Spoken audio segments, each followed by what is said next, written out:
নমস্কার, অন্বেষার গল্প কথায় আপনাদেরকে স্বাগত। আমার আজকের গল্প অপরিচিতা। আমার প্রয়াস যদি আপনাদের ভালো লাগে তাহলে ভিডিওটিতে লাইক করে দেবেন আর চ্যানেলে নতুন হলে সাবস্ক্রাইব করে দেবেন। তাহলে শুরু করি আজকের গল্প অপরিচিতা। কলমে অরুণাভ দত্ত, গল্প পাঠে অন্বেষা। জানিস পাপাই, সব কটা টমেটো গাছ মরে গেছে। যা, সে কি? আরে বলিস না, তোর বাবা দুবেলা এত জল দিত যে গোড়াগুলো পচে গেল। ও জানিস, টুলু চাকরি পেয়েছে, তোর মামা বলল। স্টার্টিং এই নাকি 30,000 টাকা মাইনে। টুলুকে আমার তরফ থেকে অভিনন্দন জানিও। কি জানি বাবা, আমার তো মনে হচ্ছে মাইনেটা বাড়িয়ে বলেছে। এই জানিস, টিটি কাল তোর পড়ার টেবিলের বুদ্ধ মূর্তিটা মেঝেতে ফেলে ভেঙে ফেলেছে। সে কি? তোর বাবা তো রেগে আগুন, খালি বলেছিলাম কুকুর টুকুর পুষো না। আচ্ছা বল, ও তো অবুঝ। আচ্ছা টিটিকে কিছু বলো না মা। আজ কি রান্না করলে মা? আজ তো শনিবার, ওই আম দিয়ে টক ডাল করলাম, ঝিঙে পোস্ত, পাঁপড় ভাজা, আর কি করলাম, ও বাটি চচ্চড়ি। আহা, তোদের হোস্টেলে কি হচ্ছে? সেই জলের মতো ডাল, আলু ভাজা, পোনা মাছের ঝোল। আজ মাছ খাবি? মা, সবই তো আমিষের ছোঁয়া। আচ্ছা, ওই দেখ তোর বাবা বাথরুম থেকে গামছা গামছা করে চেঁচাচ্ছে। আশ্চর্য লোক বটে, রোজ গামছা না নিয়ে চান করবে। দাঁড়াও, যাচ্ছি। আচ্ছা শোন, রোজ রোজ রাত জাগিস না বাবা। আর কেউ কিছু ছাইপাশ খাওয়াতে এলে খাবি না কিন্তু, তোকে আমার দিব্যি। আচ্ছা মা, রাখছি। অডিও ক্লিপটা শেষ হয়ে গেল। মাঝরাতে নিজের বিছানায় শুয়ে অর্ক শুনছিল মায়ের সঙ্গে তার 5 বছরের পুরনো একটা কথোপকথন। সেটা ফোনের রেকর্ড নামের একটা ফোল্ডারে সংরক্ষিত ছিল। যে সময় ওই কথা হচ্ছে তখন মা বাড়িতে আর অর্ক সুদূর হোস্টেলে। কথাগুলো শুনতে শুনতে অর্কর দু চোখ থেকে জল উপচে পড়ছে। খুব মনে পড়ছে সেই মায়ের কথা। অর্কর মা অর্থাৎ শাশ্বতী কিন্তু এখন পাশের ঘরেই ঘুমোচ্ছেন। কিন্তু এখন অর্কর কাছে তিনি একজন অপরিচিতা নারী। আজকাল নিজের মাকে অর্ক আর চিনতে পারে না। মনে হয় তার সেই চেনা মানুষটাকে হঠাৎ যেন হারিয়ে ফেলেছে। এই মাকে ছেলেবেলা থেকে সে যেন কোনোদিন দেখেইনি। হঠাৎই যেন আদ্যোপান্ত বদলে গিয়েছে মানুষটা। অর্কর পরিবারে সে, তার মা আর বাবা। বাবা তো সারাদিন অফিসে, তাই অর্কর ছেলেবেলা জুড়ে কেবল মা আর মা। মায়ের সঙ্গেই ছিল তার যত আড্ডা। মায়ের সঙ্গে সিনেমা দেখা, মায়ের কাছে গান শেখা, ছুটির দুপুরে মায়ের কাছে শুয়ে গল্প শোনা, মায়ের সঙ্গে রান্নাঘরে নতুন রান্না নিয়ে গবেষণা। অর্কর ছেলেবেলা কেটেছে এইভাবেই। তারপর ইঞ্জিনিয়ারিং পড়তে সে হোস্টেলে চলে যায়। সেখানে প্রতিদিনই মায়ের সঙ্গে ফোনে কথা হতো। তখনকার কোনো একটা কল রেকর্ড অর্কর অজান্তেই সংরক্ষিত থেকে গিয়েছিল তার মোবাইলে।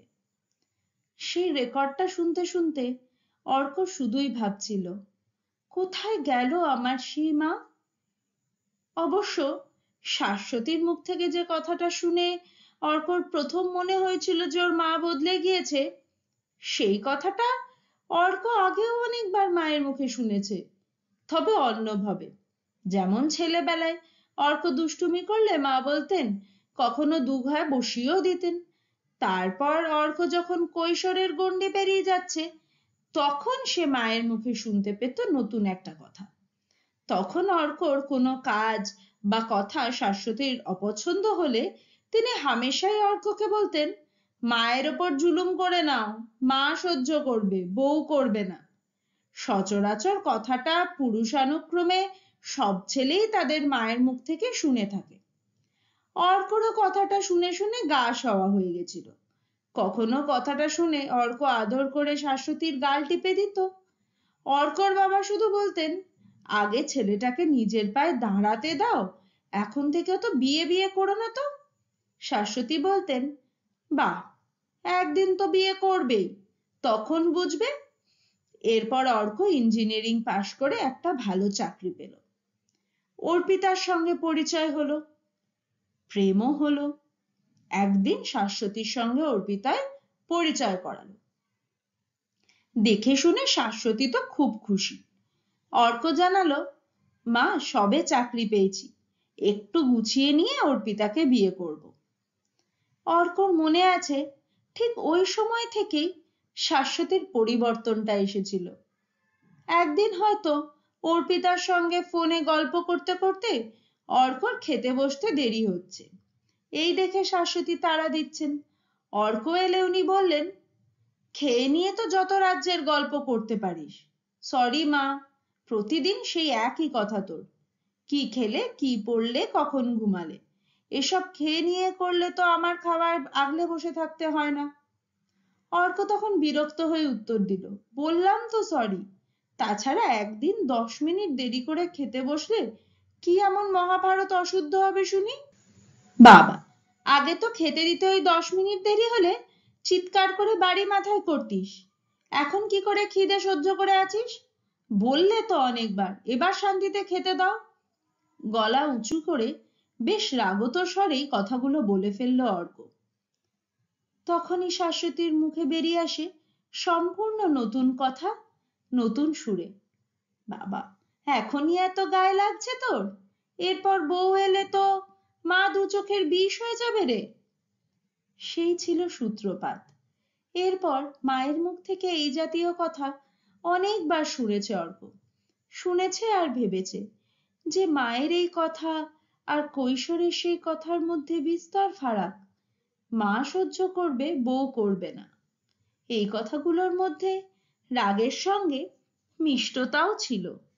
আর এখন শাশ্বতী যে কথাগুলো অর্ককে বলেন, তার মধ্যে বক্রোক্তি আর আশঙ্কা, যেগুলো অর্কর মোটেও ভালো লাগে না। এখন আমার কথা মনে আছে, বউ এলে ভুলে যাবি। শুনে অর্ক অবাক হয়ে যায়। মাকে কেন ভুলবে সে? অর্ক কি এতটাই খারাপ? অর্ক এখনো মনে প্রাণে সেই ছেলেবেলাকার মাকেই ছবিটিতে গেঁথে রাখতে চায়। তাই হয়তো হঠাৎ ভবিষ্যতের চিন্তায় বদলে যাওয়া মাকে মন থেকে মেনে নিতে পারে না। তার বাবা অবশ্য এসব বিষয়ে সম্পূর্ণ নিস্পৃহ। পুজোর সময় বাবা মায়ের সঙ্গে নতুন জামা কিনতে যাওয়া অর্কর বরাবরের অভ্যাস। অর্পিতা অর্ককে বলেছিল, তোমায় শার্টের চেয়ে টি শার্ট পরলে বেশি ভালো লাগে। দোকানে গিয়ে শাশ্বতী অর্কর জন্য একটা গোলাপি শার্ট পছন্দ করেছেন দেখে অর্ক বলল, মা অর্পিতা বলে শার্টের থেকে টি শার্ট পরলে আমায় মানায় ভালো, তুমি বরং এই শার্ট রঙের একটা টি শার্ট কেনো। বলে অর্ক প্রশ্ন করলো, শার্ট পরলে কি আমায় খারাপ লাগে মা? শাশ্বতী গম্ভীর মুখে জবাব দিলেন, তোকে তো একজন মতামত দিয়েই দিয়েছে, আবার মা কেন? অর্ক রাগ করে সে বছর আর নতুন জামাই কিনল না। শাশ্বতীও তাই করলেন। বাবা বললেন, এক যাত্রায় পৃথক ফল করে কি লাভ, আমারটাও তবে থাক। সত্যি তোমাদের মা ছেলের কি নিয়ে এত মন কষাকষি বুঝি না বাবু। অর্ক জানে শাশ্বতী অর্পিতাকে যথেষ্ট ভালোবাসেন। অর্পিতাকে অনেকবার বাড়িতে এনে নিজের হাতে রেঁধে খাইয়েওছেন। তাও যেন শাশ্বতীর মনে অর্ককে নিয়ে কি এক ভয় ঘুরে ফিরে আসে। অর্করা আগে থাকতো তাদের শরিকি বাড়িতে, সেখানে একটাই ছোট ঘর। অর্ক চাকরি পাওয়ার পর তারা পুরনো বাড়ি ছেড়ে নতুন ফ্ল্যাটে চলে এসেছিল। ফ্ল্যাটে দুটো ঘর, একটা বড়, অন্যটা ছোট। অর্কই বাবা মাকে বড় ঘরে থাকতে বলেছিল। সেই ঘরের লাগোয়া একটি ব্যালকনি আছে, ওটা আবার অর্পিতার খুব পছন্দ। একদিন কথায় কথায় অর্ক শাশ্বতীকে বলে সে কথা। শাশ্বতী বললেন, আচ্ছা তোরা বিয়ের পর বড় ঘরেই থাকিস, এই ছোট ঘরটায় আমি আর তোর বাবা থাকবো। তারপরে অশ্বত্থামা ইতি গজর মতো কথা শেষে স্তিমিত কণ্ঠে বললেন, এখানে থাকতে দিবি তো, নাকি আমাদের পুরনো বাড়িতে চলে যেতে হবে? তোমার কি মনে হয় বিয়ের পর আমি তাড়িয়ে দেবো তোমায়? না, ভবিষ্যতের কথা কিছু বলা যায় বাবা? কখন কার পাল্লায় পড়ে কি মতি হয়। তোমার কিন্তু এখনই মতিভ্রম দেখা দিয়েছে। আমাকে তুই পাগল প্রতিপন্ন করতে চাইছিস? আর তুমি যে দীর্ঘদিন ধরে এই কথাগুলো বলে আমাকে পাগল করে দিচ্ছ। আমার তো মনে হয় আমার বিয়ের পর নিত্য অশান্তি লেগে থাকবে এই বাড়িতে। অর্কর দিকে স্ত্রীর দৃষ্টিতে তাকিয়ে শাশ্বতী বললেন, ভাবিস না, নিজেকে এবার শুধরে নেব। ভবিষ্যতেও যদি কোনো অন্যায় দেখি তখনও চুপ করেই থাকবো। বাবা, ভগবান রক্ষা করেছেন, তোর বাবার পেনশনটা আছে, আমার জন্য কিছু টাকা কড়িও আলাদা করে রেখে দিয়েছে। তেমন দিন এলে বৃদ্ধাশ্রমে গিয়ে। অর্ক দাঁতে দাঁত চেপে সব শুনতে লাগলো। সে ভাবলো শাশ্বতী ধরেই নিয়েছে যে ভবিষ্যতে অর্ক তাদের দেখবে না, বউয়ের কথায় উঠবে বসবে। শাশ্বতীর এই পরিবর্তন অর্কর কাছে অসহ্য লাগে।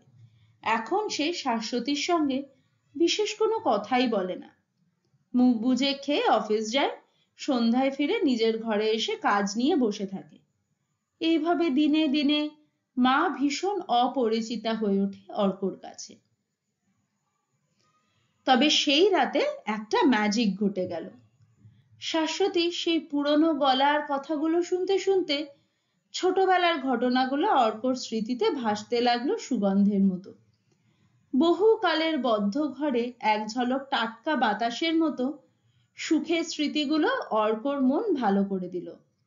ভাবলো তার ধারণা হয়তো ভুল, মা কি কখনো বদলাতে পারে। পরদিন অর্ক অফিসে গেল না। ভাবলো আজ সারাদিন সে মায়ের সঙ্গে আনন্দ করে সময় কাটাবে। একসঙ্গে বসে দেখবে বলে ল্যাপটপে শাশ্বতীর প্রিয় একটা সিনেমাও জোগাড় করে রেখেছে, উত্তম কুমারের। কিন্তু ম্যাজিক বেশিক্ষণ স্থায়ী হলো না। অর্কর বাবা গিয়েছেন ব্যাংকে। অর্ক চায়ের কাপ হাতে বসে শাশ্বতীর সঙ্গে টুকরো টুকরো গল্প শুরু করেছে। হঠাৎ অর্কর মোবাইলে একটার পর একটা এসএমএস ঢুকতে শুরু করলো। অর্ক ছুটি নিয়েছে শুনে অর্পিতা সিনেমা দেখতে যাওয়ার প্ল্যান করেছে, এমনকি দুটো টিকিটও বুক করে রেখেছে। অর্ক সরাসরি লিখে জানালো সে আর যেতে পারবে না। অর্পিতা মানতে নারাজ। শাশ্বতীর কথায় মনোযোগ দিতে পারছে না অর্ক। রিংটোনের শব্দ শুনে বারবার ফোন হাতে নিয়ে অর্পিতাকে রিপ্লাই দিতেই হচ্ছে। শাশ্বতী উঠে দাঁড়ালেন। যা, ওকে সময় দে, নইলে আবার সকাল সকাল ঝগড়াঝাটি শুরু হবে। মাকে সময় না দিলেও চলবে। দোটানার মাঝে পড়ে মেজাজটা একেবারে বিগড়ে গেল অর্কর। তোমার কি প্রবলেম জানো? তুমি অর্পিতাকে সহ্যই করতে পারো না।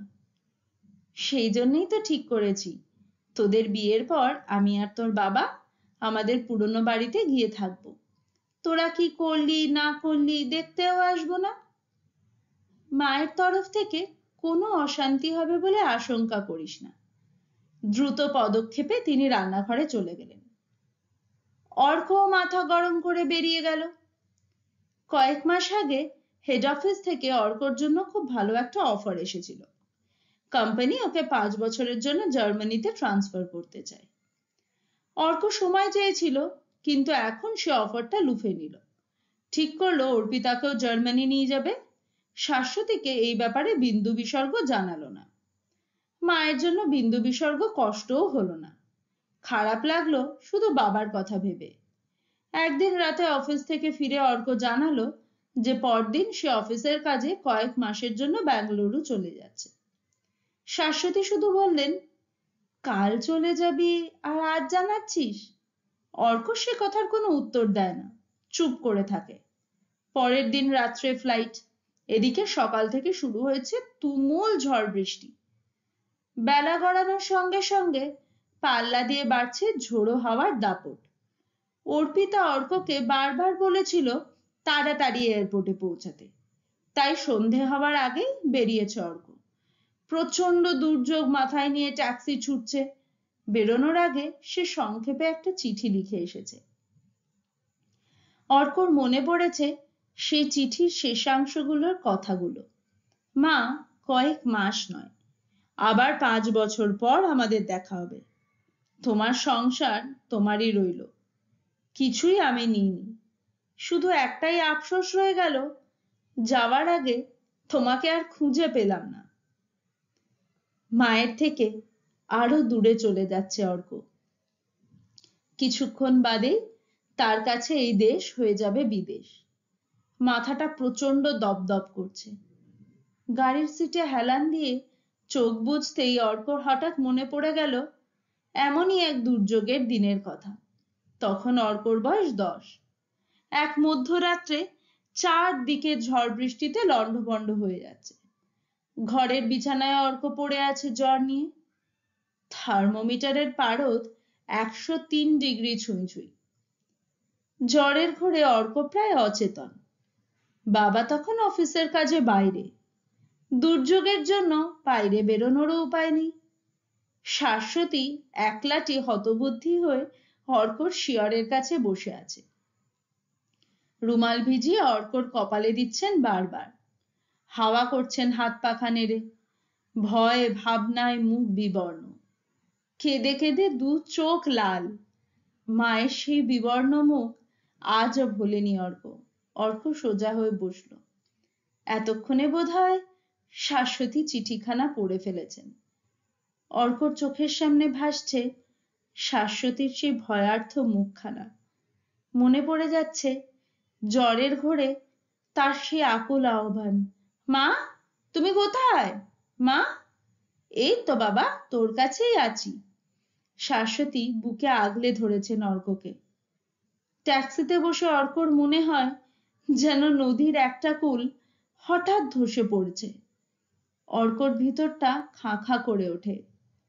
সেই সময় অর্পিতার ফোন। নিশ্চয়ই সে এয়ারপোর্টে। হয়তো অর্কর দেরি হচ্ছে দেখে ফোন করেছে। কলটা রিসিভ করতেই অর্ক শুনতে পায় অর্পিতার হতাশ কণ্ঠ। ব্যাড লাক অর্ক, খারাপ ওয়েদারের জন্য ফ্লাইট ক্যান্সেল। বাইরে তখনও জল ভরা মেঘ কামান দাগছে, কিন্তু ট্যাক্সির ভিতরে যেন কেটে যাচ্ছে মেঘ। অর্কর চোখে মুখে প্রশান্তির ছাপ। তার মনে হচ্ছে বাইরের জগৎ তোলপাড় হয়ে গেলেও তার দুকুলি সুরক্ষিত রাখার জন্য ফের চেষ্টা করতে হবে তাকে। সে প্রাণপণে বোঝাবে শাশ্বতীকে যে অর্ককে তো দুই কুল নিয়েই ঘর বাঁধতে হবে। অর্কর কাছ থেকে আর একটু সান্ত্বনা, আর একটু আশ্বাস, আর একবার সন্তানের পাশে বসে তার কথাটুকু শোনার সুযোগ কি মায়ের প্রাপ্য নয়? অর্পিতার ফোন রেখেই অর্ক ড্রাইভারকে নির্দেশ দেয়, গাড়ি ঘোরাও, বাড়ি ফিরবো। আমার আজকের গল্প অপরিচিতা এখানেই সমাপ্ত হলো। খুব তাড়াতাড়ি দেখা হবে আরেকটি ভিডিওতে। ততদিন সুস্থ থাকুন, সঙ্গে থাকুন এবং অপেক্ষায় থাকুন পরের গল্পে। ধন্যবাদ।